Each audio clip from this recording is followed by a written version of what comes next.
officially incorporated.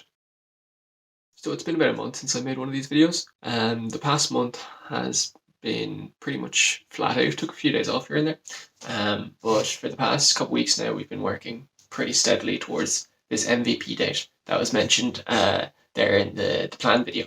That MVP date was September 20th, which is tomorrow. Yeah, we've been working towards that. Now we're still more or less on course. It's been an interesting few weeks, lots of work, mostly coding with like a few meetings here and there. It hasn't been too interesting. There hasn't been too much like content to provide. I'd like to start recording meetings, but I'm at the moment most of my meetings are essentially me reaching out to people, being like, "Hey, I'd love to chat to you. Got this digital marketing tool that I'm working on, blah blah blah," and so they're people I don't know. So I don't really want to add the extra barrier of being like, "Hey, can I record my meeting with you?" Because then people will be like, "What? Who's this man that I don't know that wants to record me?" So I feel like that's the kind of the actual business use case of talking to those people comes first. But going forward, I'll look for opportunities where I can record meetings. That is a lot of what's going to be going on. And apart from that, it's just coding really, which obviously isn't too interesting. But I could show some coding if let me know if you would like to see that, like comment below or whatever. And I wouldn't be against streaming on Twitch or something while I am coding on a Saturday, for the day or something like that. Yeah.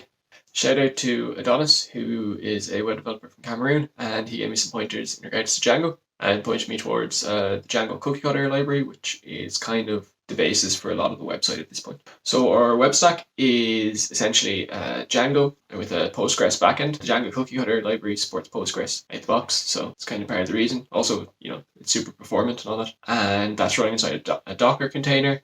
And that's running in AWS. So that's what our stack is looking like at the moment. And there's some more bits in there, and there's some more bits that will be added on going forward, as we have certain requirements. But that's the gist of it.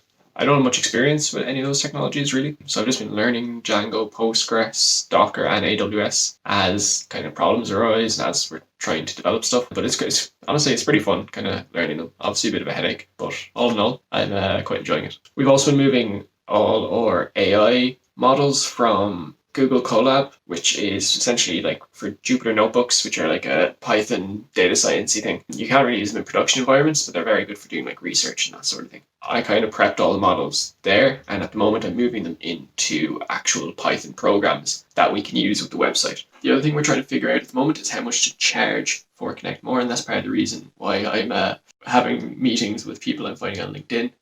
Hello, anyone I've met through LinkedIn and messaged saying, "Can we have a meeting?"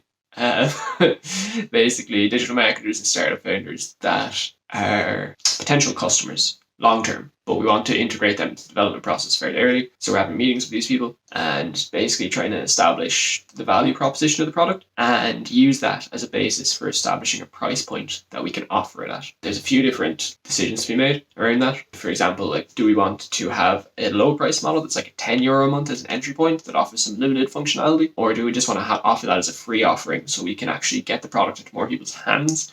But then obviously people using the product for free have to be sustained by our actual paying customers. So does that affect the price point for the actual enterprise packages? Those decisions have to be made, and then what the actual tiers are, how we feature gate different tiers. So what do you get if you're paying for a more expensive tier? So there probably will be a couple of tiers.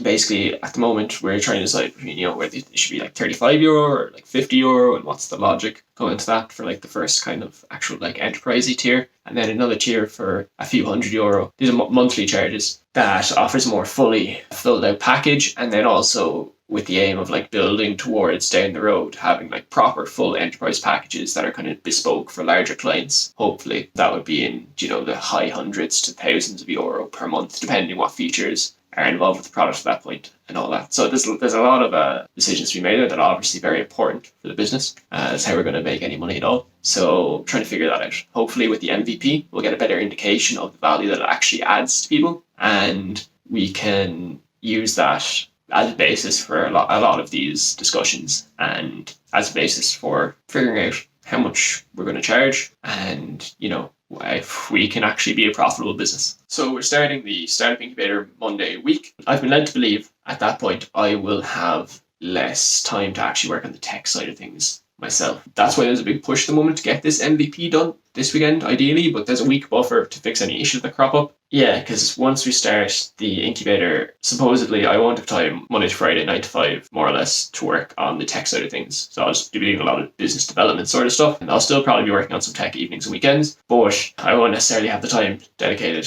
to it. And that's why I want to get the MVP done this week for sure, so that we're handing it to a contractor or bringing another tech person on board. We say, all right, this is the basis and this is where we want to go, instead of describing the entire thing abstract, you know. And I think that's a better plan. So that's all the news. It's been an interesting month. You know, I'll try and post these videos a bit more regularly going forward. This video was a bit shorter, a bit less production value probably, just because very busy this weekend trying to get this over the line.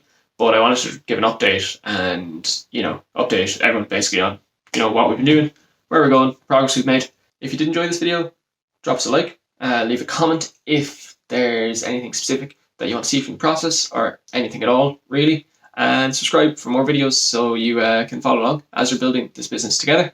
And last but not least, have a fantastic weekend, and I will see you next time.